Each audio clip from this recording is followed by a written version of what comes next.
مرد کو بیوی سے بڑھ کر کوئی چاہنے والا نہیں ہوتا، کوئی چاہنے والا نہیں ہوتا۔ اپنی بیوی کو کبھی بھی دکھ نہ دیا کرو، کیونکہ عورت کی دنیا بہت ہی چھوٹی ہوتی ہے، کیونکہ عورت کی دنیا بہت ہی چھوٹی ہوتی ہے، بیوی کی دنیا بہت چھوٹی ہوتی ہے۔ وہ دنیا اپنے شوہر سے شروع ہوتی ہے، وہ دنیا اپنے شوہر سے شروع ہوتی ہے اور اپنے شوہر پر ہی ختم ہوتی ہے، اور اپنے شوہر پر ہی ختم ہوتی ہے۔ آج معاشرے کا روگ یہ بھی بن چکا ہے، اگر طلاق شدہ عورت کا طلاق کی وجہ معلوم کیا جائے تو وجہ یہی سامنے آتی ہے، اچھی عورت عورت زبان دراز تھی، عورت بدتمیز تھی، عورت یہ تھی، عورت وہ تھی۔ مجھے بتاؤ کیا کسی نے یہ بھی کہا ہے کہ عورت باشعور تھی اس لیے وہ جاہل مرد کے ساتھ رہنا گوارا نہیں کرتی؟ کیا آج تک کسی نے یہ بھی کہا ہے کہ مار پیٹ کو اپنا فریضہ نہیں سمجھتی تھی اس لیے بغاوت کر کے گھر چھوڑ کر چلی گئی؟ کیا کسی نے یہ بھی کہا ہے شوہر کے بدتمیز اور جاہلانہ رویے کی وجہ سے عورت اپنے قیمتی گھر کو چھوڑ کر چلی گئی؟ کبھی کسی نے یہ نہیں کہا نا۔ اس لیے آج کا انسان دوسرے کی عیب تو ڈھونڈنے میں کوشش تو کرتا ہے، لیکن اپنے گریباں کے اندر جھانک کر نہیں دیکھتا کہ میرے اندر کوئی عیب ہے یا نہیں، کوئی خامیاں ہے کہ نہیں۔ انسان نے کوئل سے پوچھا اگر تو کالی نہ ہوتی تو کتنا اچھا ہوتا۔ انسان نے کوئل سے پوچھا اگر تو کالی نہ ہوتی تو کتنا اچھا ہوتا۔ پھر انسان نے بہتے سمندر سے پوچھا اے پانی اگر سمندر تو کھارا نہ ہوتا تو کتنا اچھا ہوتا۔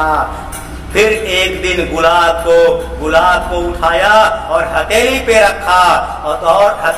رکھا، رکھ کر کے پوچھا اے گلاب تیرے اندر کانٹے نہ ہوتا تو کتنا اچھا ہوتا، اے گلاب تیرے اندر کانٹے نہ ہوتا تو کتنا اچھا ہوتا۔ تینوں بول اٹھے اے انسان، تیرے اندر دوسرے کا عیب ڈھونڈنے کی عادت نہ ہوتی تو کتنا اچھا ہوتا، تیرے اندر دوسرے کی عیب ڈھونڈنے کی عادت نہ ہوتی تو کتنا اچھا ہوتا۔ آخر میں میں اپنی ماؤں اور بہنوں اور بیٹیوں کو ایک اہم پیغام دینا چاہتا ہوں۔ پیغام تو بڑا کڑوا ہے، تھوڑا برداشت کرنے کی ہمت رکھنا۔ پردہ کیا کرو میری ماں اور بہنوں، پردہ کیا کرو۔ میری بہن حجاب کر کے باہر نکلا کرو۔ خدا نہ کرے تیرے اوپر کوئی بھی گندی مکھی بیٹھ گئی تو یاد رکھنا کسی کھاتے کی تو نہیں رہے گی، اگر گندی مکھی بیٹھ گئی تیرے جسم پر تو یاد رکھنا معاشرے میں تجھے کوئی بھی قبول کرنے کو تیار نہ ہوگا۔ اگر تیرے اوپر گندی مکھی بیٹھ گئی تو یاد رکھنا معاشرے میں تجھے کوئی بھی قبول کرنے کو تیار نہ ہوگا۔ میری بہن تو جانتی نہیں ہے گلاب جب بھی چڑھتا ہے بیت اللہ پر ہی چڑھتا ہے، گلاب جب بھی چڑھتا ہے قرآن پاک پر ہی چڑھتا ہے، گلاب جب بھی چڑھتا ہے تو قیمتی چیز پر ہی چڑھتا ہے۔ میری بہن تو بھی اگر خود کو قیمتی بنانا چاہتی ہے تو پھر پردے کے اندر چھپ جا، گلاب کے اندر چھپ جا۔ جب تم پردے کے اندر چھپ گئی تو پھر تیری قیمت بڑھ جائے گی۔ جب تو گلاب کے اندر چھپ گئی، جب تو پردے کے اندر چھپ گئی تو دنیا تو دنیا اللہ کے نظروں کے سامنے بھی تیری قیمت بڑھ جائے گی۔ میرے کریم نبی نے تجھے قیمتی کہا ہے، میرے کریم نبی نے تجھے قیمتی کہا ہے، تو قیمتی ہے اگر تو پردے میں رہے، تو قیمتی ہے اگر تو گلاب میں رہے، تو قیمتی ہے اگر تو گھر کے چہر دیواری میں رہے۔ جب تو تینوں چیزوں سے باہر نکل گئی، گلاب سے باہر نکل گئی، چہر دیواری سے باہر نکل گئی، تو یاد رکھنا پھر معاشرے میں کوئی بھی قیمت نہیں رہے گی، پھر معاشرے میں تمہارا کوئی بھی قیمت نہیں رہے گی، معاشرے میں تیرا کوئی بھی عزت نہیں رہے گی، معاشرے میں پھر کوئی تیری عزت نہیں رہے گی۔